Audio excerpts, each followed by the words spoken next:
All right.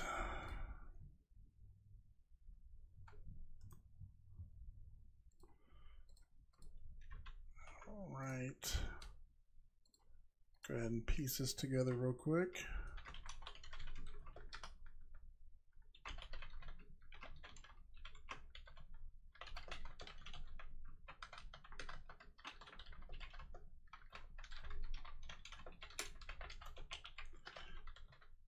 All right.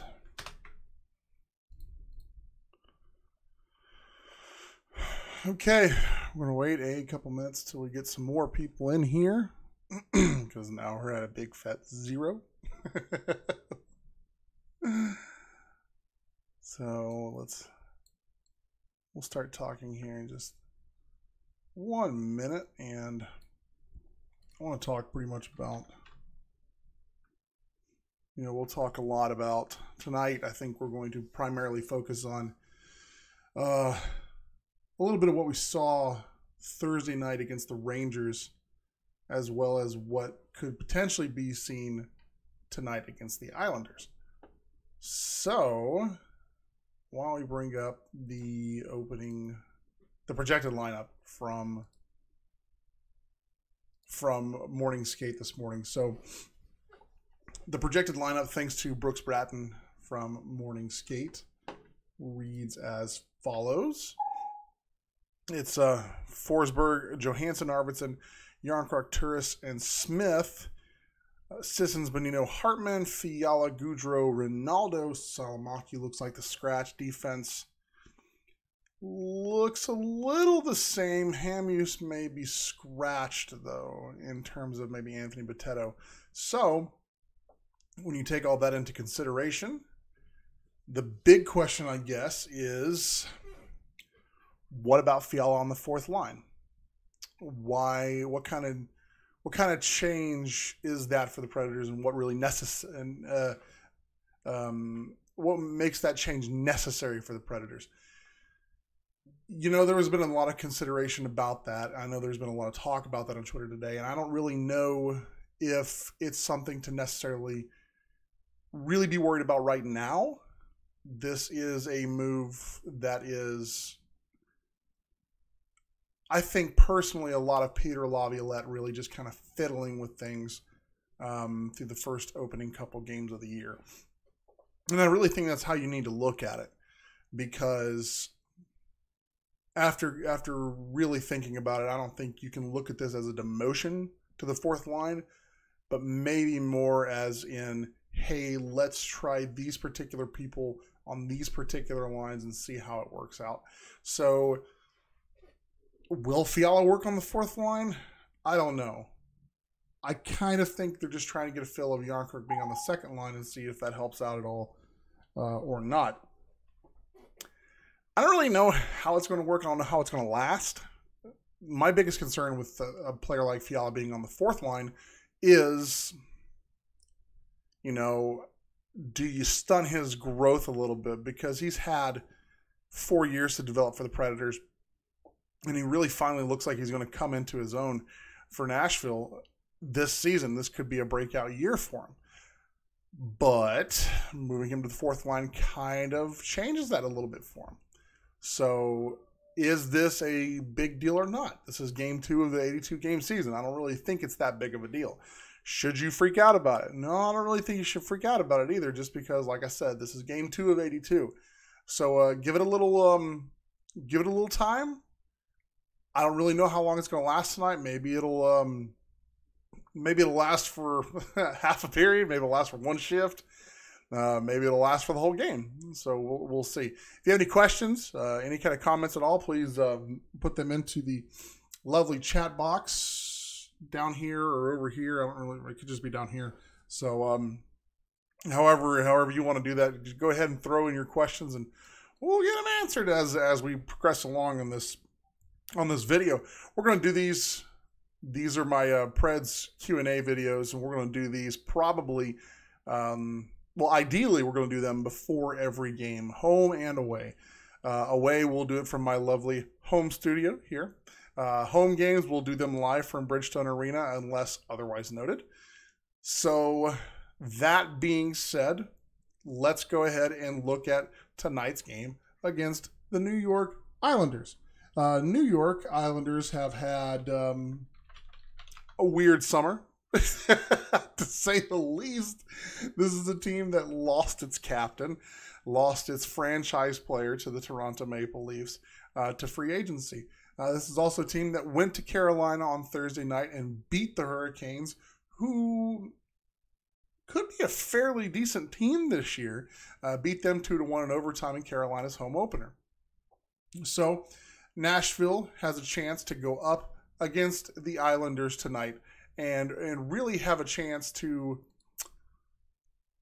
kind of go 2-0 on this road trip to start the year and really kind of make a statement with these Eastern Conference games that they're going to grab as many points as they can in a short amount of time. And this New York home swing is always one of those ones that you look at and say, Nashville needs to get as many points as possible on it. 4 would be great. The Devils are not on this road trip, so if Nashville could come away with 2 big points against the Rangers, 2 big points against the Islanders, come back to Nashville with a home opener on Tuesday, that would be fantastic. As for the Islanders, you're probably going to see a lot of the similar lines that they had on Thursday against the Carolina Hurricanes. Most notably, you're going to have Barzal and Bailey on the top line. You're going to have Nelson and Eberle on the second line. New York probably has 2 or 3 really good lines you have to worry about. The defense is a little holy. So, I wouldn't say they're necessarily bad, but compared to other teams' defenses like Carolina or like Nashville, it's not as great. Goaltending, that's just another avenue for New York that's kind of hit or miss, because you're going to have Thomas Greiss in the net for the Islanders. And that's not optimal in that kind of situation. It's not, but see, that's not really something I think the Islanders can necessarily do much about. They have the ability to address that in free agency or through the minors. But like I said earlier, free agency was kind of a weird thing for the Islanders this summer, especially losing a franchise player like John Tavares to the Maple Leafs. What do I expect from this game? I expect Nashville to come out a little bit quicker than they did on Thursday. I thought they had great execution on Thursday. I thought they looked really well.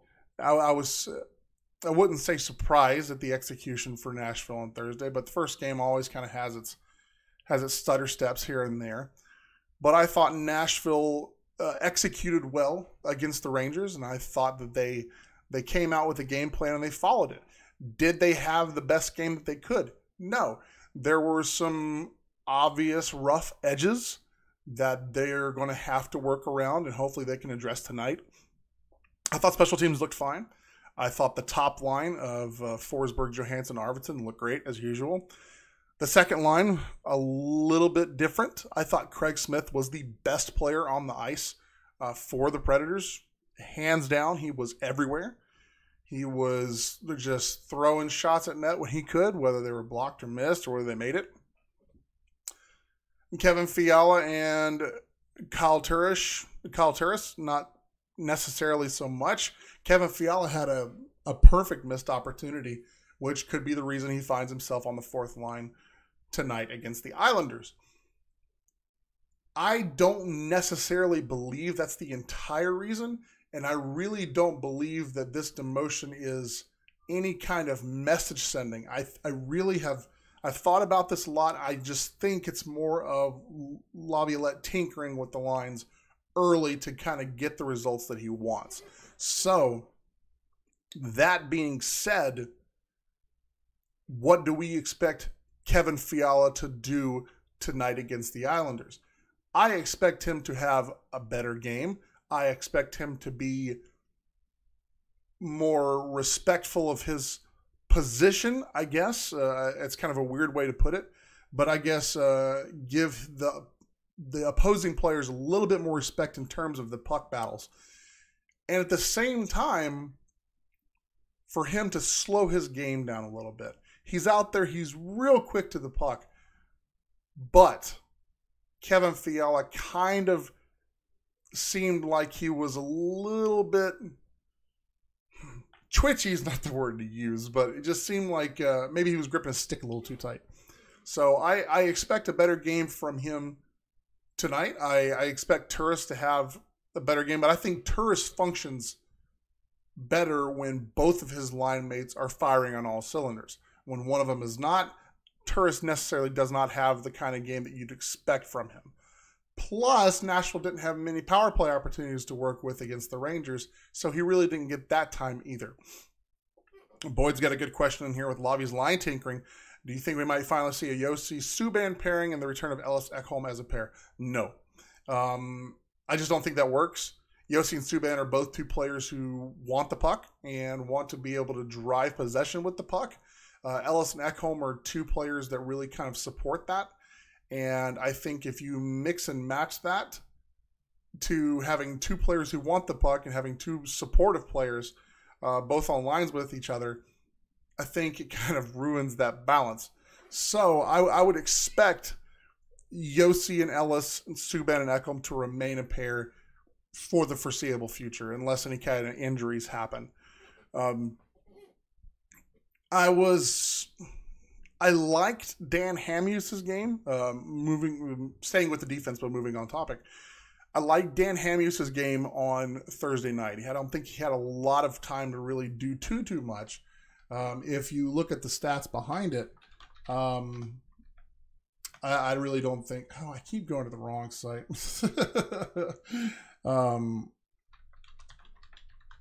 I went to hockeystats.ca, and that's a site that does not exist anymore. That's the one I'm looking for. So yeah, one of the sites that I like to go to reference all of my statistics is, of course, Natural Stat Trick. I think that's one website that is very good with what they do in terms of providing statistics for really any game that is that's out there, and they do a really good job of providing the actual metrics that we're looking for. But if you go back and look at the time on ice for the Predators for that game against the Rangers on Thursday night, you kind of look at what Dan Hamhuis did, and he had 13 minutes on the ice. I mean, that's not great, but he played with Yannick Weber, and of course the third pairing is not going to be used as heavily as the rest. However, when you look at what he did, he had a Corsi of 36%. So he didn't have a great night, and Yannick Weber's Corsi was at 55%. So, I mean, I don't think that what Hamhuis showed them on Thursday was exactly what the coaching staff was wanting to see. So, he gave up 4 high danger chances as opposed to only forcing 1. And that's one thing you have to look at with a defensive pairing. If their high danger chances allowed are exponentially higher than the ones forced, when what you're ideally looking for with a stable defensive pairing is something around 50%, where they're allowing as many high danger chances as they're forcing. I know high danger chances aren't the end all be all, but for me, it's a really good metric to really measure, I guess, how well a defensive pairing is really functioning on the ice. And I don't think the Rangers game was a very good indicator of how Hamhuis was functioning on the ice for the Predators. That being said, I think Anthony Bitetto is going to find himself in the lineup tonight. We'll see how that works. I haven't really necessarily been sold on Anthony Bitetto in his tenure with the Predators. Maybe that changes. I thought he looked better in the preseason than he's looked in years before. So maybe it could be a little bit better this season for Nashville. Who knows? So we will see a little bit more of Anthony Bitetto tonight against the Islanders. UC Saros is going to get his first start of the season against the Islanders, or projected first start of the season against the Islanders tonight. I really like getting UC Saros into the lineup now. I think it's a good way to really get him acclimated to the season and give him the opportunities that he's going to need to have. When you look at some of these games that are coming up, 4-game homestand coming up starting next Tuesday, Calgary, Winnipeg, Islanders, and Minnesota. Reasonably, you could maybe expect Saros to get 1, maybe 2 of those starts. Don't think it's necessarily a bad idea. If I'm Peter Laviolette, I maybe give him one of these 4 starts. So you would look at Rene having 4 and Saros having 2 after the first 6 games. And then you'd kind of be on par with what we're kind of expecting to see in terms of the weight distribution of the Predators' goaltending starts. What game would I give him? Honestly, I'd give him the game against the Islanders next Saturday night. So the Islanders could get a double dose of UC Saros this season, which wouldn't necessarily be a bad thing.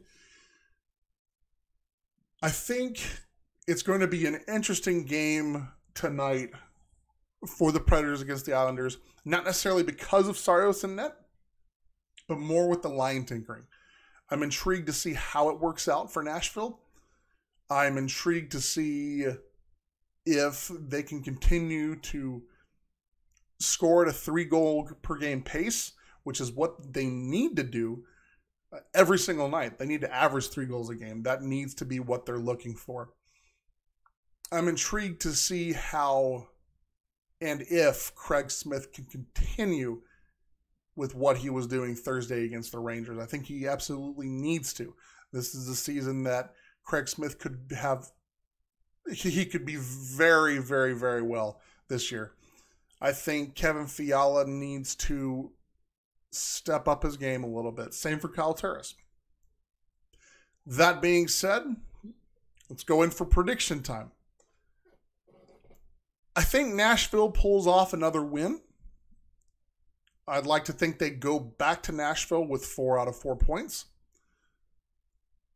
I don't think it's going to be a 3-2 contest like we saw on Thursday against the Rangers. For this game, I think it's going to be 4-1 Nashville. I have a feeling. I mean, I was dead on right with 3-2 against the Rangers the other day. Going to dual screen to stream the Admirals game later to watch Tolman's debut in Milwaukee. Nope. That's not a shot at Milwaukee. I can't pay for the AHL stuff, so I'm probably not going to do it. Maybe there's a stream somewhere and I'll catch it later.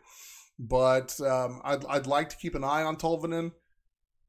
But I'm probably not going to watch this game. This game will be over around 8:30 Central Time. And then I can go watch more of Man in the High Castle Season 3 on Amazon Prime.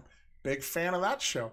I always have been. It's great television. So that's my prediction. 4-1 Nashville tonight is my prediction. No, I'm not being a homer. It's just what I feel like. I think they're going to lose 1 or so games here in the next week. So we'll get to that when we get to it. But past that, if you have any questions, comments, or concerns, you can find me on Twitter at @kmartel_sports. If you have any questions at all for any future shows, please send them to me. Also, if you can, please subscribe to my channel somewhere down here. Like, comment, do all those fantastic, wonderful things. And we will talk again Tuesday night at Bridgestone Arena when the Predators take on the Calgary Flames at 7 p.m. Central Time. Other than that, just enjoy the game. If you're going to be watching it from a computer or whatnot, hop on Twitter. I'll be on the Preds on FSTN Twitter account doing all my GIF fun magic. So just check that out. So follow that account. And, of course, always enjoy the Fox Sports Tennessee pregame show and the coverage that crew brings as well. Have a wonderful night, and I will talk to every one of you all in just a couple of days. Thank you so much, and enjoy the game.